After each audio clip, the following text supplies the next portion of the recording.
एक समय की बात है कि माता लक्ष्मी मृत्युलोक का भ्रमण करते हुए जा रही थीं।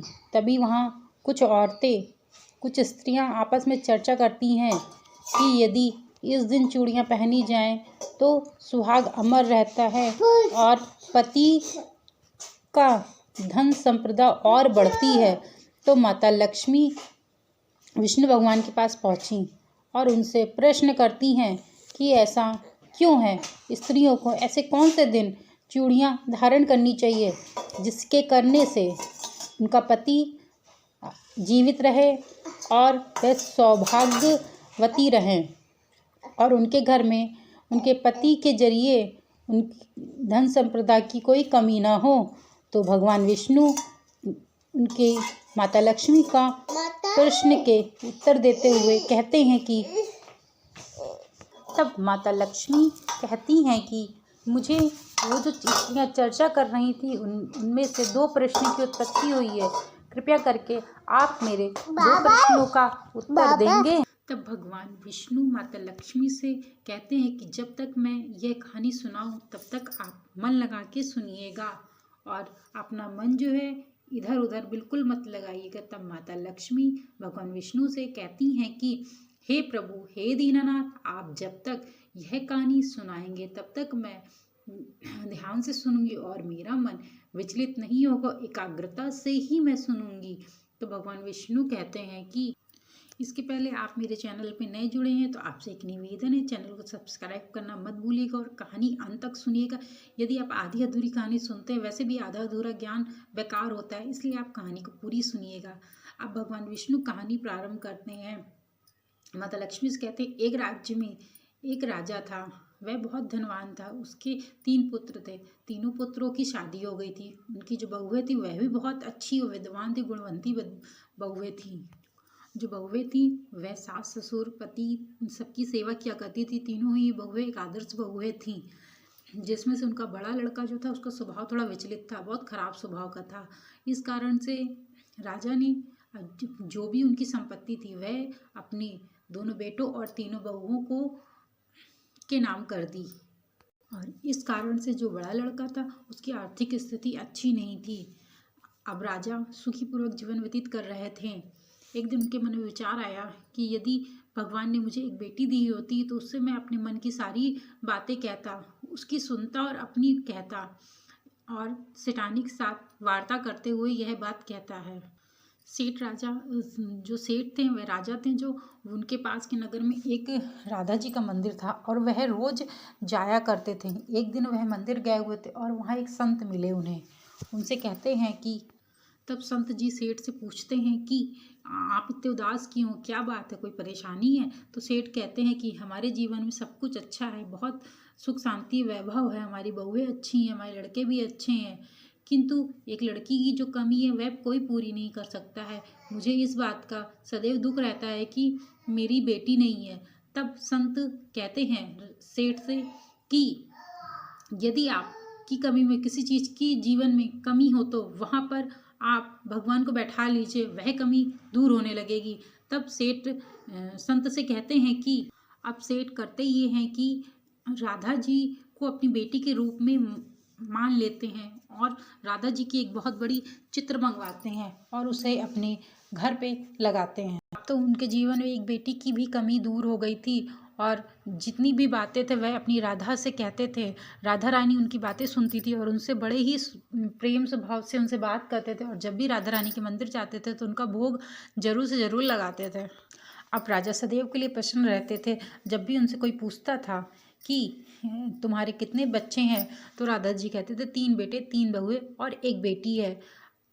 अब उसके साथ साथ अपना जीवन बहुत अच्छे से व्यतीत कर रहे थे। एक दिन क्या हुआ कि गली में एक मनिहारन चूड़ी बेचने के लिए आई हुई थी।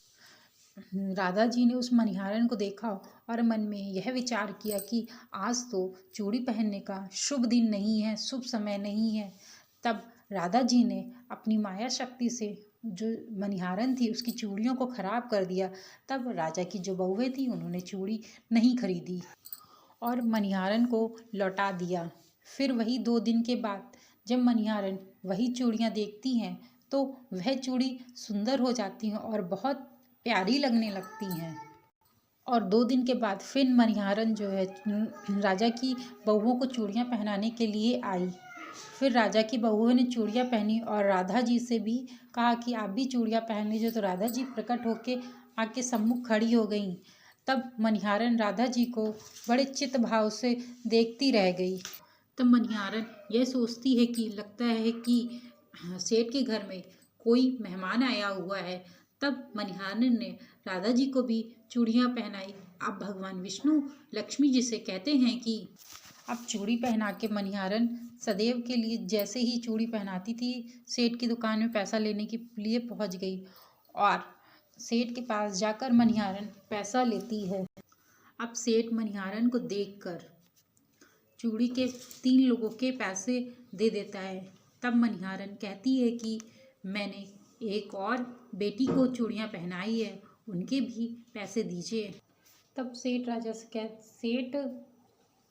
मनिहारन से कहता है कि मेरे घर में तो 3 ही स्त्रियाँ हैं, तो उन्हीं को तो चूड़ियाँ पहना के आई होगी। तब जो मनिहारन थी वे कहती नहीं, आज मैंने 4 लोगों को चूड़ियाँ पहनाई है और चारों लोगों का मुझे पैसा चाहिए होगा। सेठ मनिहारन से कहता है कि मैं कैसे मान लूँ कि तुमने 4 लोगों को चूड़ियाँ पहनाई है, पहले मैं घर में जाकर पता करूँगा कि तुमने 3 लोगों को पहनाई है कि 4 लोगों, उसके बाद मैं पैसा दूंगा तुमको। मनिहारन को 3 लोगों का पैसा दे के जो सेठ होता है वह विदा कर देता है और अपने घर जाता है। अब सेठ अपने घर गया और वहाँ जाकर अपनी बहुओं से पूछता है कि कितने लोगों ने चूड़ियाँ पहनी हुई थी। तब बहुएं कहती हैं चूड़ियाँ तो ससुर जी हम तीनों लोगों ने ही पहनी थी, बस इसके अलावा किसी ने नहीं पहनी हुई थी। अब सेठ बहुओं से कहता है यही बात तो मैं मनिहारन से कह रहा था कि मेरे घर में 3 जने हैं, तीनों को ही तुमने चूड़ियाँ पहनाई होगी। अब सेठ अपने सारे काम में लग गया, राधा राधा राधा कहते हुए सारे काम में लग जाता है। अब राधा जी का प्रसाद लगाया और भोग लगाकर रात्रि में वह सो गया। रात्रि में राधा रानी उसके स्वप्न में आई और कहती हैं कि पिताजी आज मैं बहुत दुखी हूँ। तो सेठ पूछता है क्यों बेटी, क्यों इतनी दुखी हो। तब राधा रानी कहती कि आज मैंने अपने पिता के घर समझ करके मैंने सोचा कि मेरे पिता का घर है और यह सोच करके मैंने चूड़ियाँ पहन ली, किंतु आपने उस मनिहारन का मूल्य नहीं चुकाया जिसकी चूड़ियाँ मैंने पहनी हुई थी। तो राधा जी कहती है कि इससे मैं बहुत दुखी हूँ कि आपको बिल्कुल भी मेरी याद नहीं आई कि आपकी बहुओं के साथ साथ आपकी एक बेटी भी है। तब राजा को बड़ा दुख हुआ, बड़ा दुखी हुआ राजा। और सेठ राधा जी से कहते हैं हे बेटी मुझे माफ़ कर दो, मेरी गलती है, मुझे अपने पिता समझकर मुझे क्षमा करो।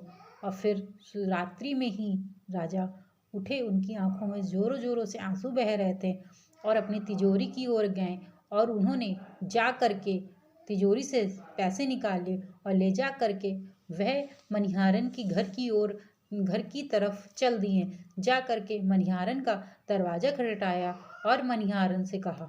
जब मनिहारन ने दरवाज़ा खोला और सामने सेठ को पाया, तब सेठ के नेत्रों में जल भरे हुए थे और मनिहारन उनको अपने घर के अंदर ले गई और ले जा करके पूछने लगी आप इतनी रात में कैसे। तब सेठ कहते हैं कि तुम बहुत भाग्यशाली हो। तो मनिहारन कहती है क्यों, ऐसा क्या हो गया। तब सेठ कहते हैं मैंने राधा रानी को अपनी बेटी स्वीकार किया है और आज तक मैंने सम्मुख उनके दर्शन भी नहीं प्राप्त किए और तुमने तो उनके साक्षात दर्शन पाए हुए हैं, इस कारण तुम बहुत ही भाग्यशाली हो। तब सेठ कहते हैं कि तुमसे ज़्यादा भाग्यशाली कोई नहीं है, मैं अपनी पुत्री की पहनी हुई चूड़ियों का मूल्य चुकाने आया हूँ। तब मूल देकर सेठ अपने घर की तरफ निकल पड़ते हैं। तब भगवान विष्णु माता लक्ष्मी से कहते हैं कि जब मनिहारन को पता चला कि राधा रानी उनसे चूड़ियाँ पहनने आई थी तो मनिहारन की नेत्रों में भी जल भर आया। तब मनिहारन सेठ जी से कहती है ऐसा सौभाग्य किसे प्राप्त होता है कि वो राधा रानी को चूड़ियाँ पहनाए, तो मैं इस चूड़ियों का मूल्य नहीं ले सकती हूँ।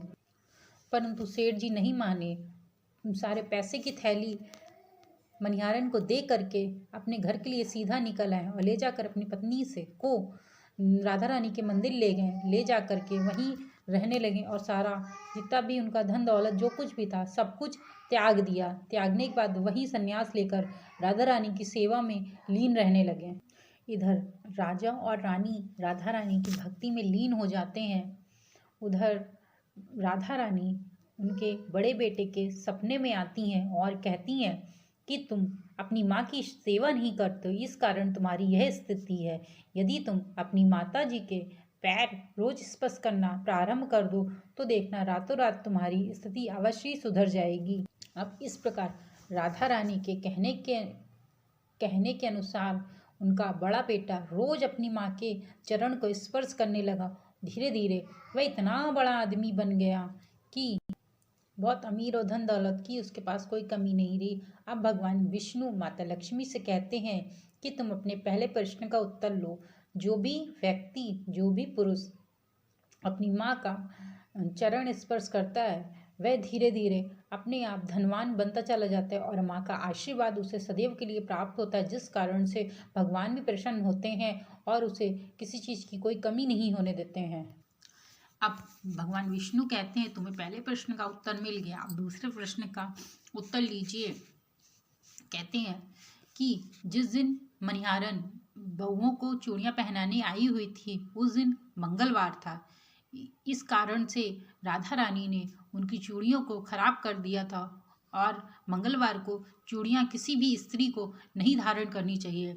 यदि कोई स्त्री मंगलवार को चूड़ियाँ धारण करती है तो उसका सौभाग्य अखंड नहीं रहता है और सदैव के लिए उससे माता लक्ष्मी रुष्ट हो जाती हैं। इसी कारण से मंगलवार को कभी भूल कर भी चूड़ियाँ धारण नहीं करनी चाहिए। जब मनिहारन 2 दिन के बाद चूड़ियाँ पहनाने के लिए आई, यानी कि शुक्रवार दिन था उस दिन। अब इसी प्रकार से जिस प्रकार से राधा रानी उनके सेठ के बड़े बेटे के सपने में आई हुई थी, उसी प्रकार तीनों बहुओं के सपने में आती हैं और उन्हें चूड़ी पहनने के लिए मुख्य बातें समझाती हैं। नंबर 1, सुहागिन स्त्रियों को सदैव 21 चूड़ियाँ पहननी चाहिए। नंबर 2, नई चूड़ियाँ सुबह या शाम को पहननी चाहिए। नंबर 3, नई चूड़ियाँ शुक्रवार या रविवार को ही पहननी चाहिए। नंबर 4, स्त्रियों को चूड़ियाँ कभी भी मंगलवार और शनिवार को नहीं खरीदनी चाहिए और ना ही पहननी चाहिए। चूड़ियाँ 16 श्रृंगार में से एक होती हैं, इस कारण जब भी चूड़ियाँ पहनो तो बहुत सोच समझ के पहनो। यदि मेरा वीडियो अच्छा लगा हो, भगवान की कृपा आप सब पे बनी रहे, आपके पति सदैव के लिए जीवित रहें, इसके लिए चैनल को लाइक, सब्सक्राइब एंड शेयर करना मत भूलिएगा। Thank you so much channel को वॉच करने के लिए।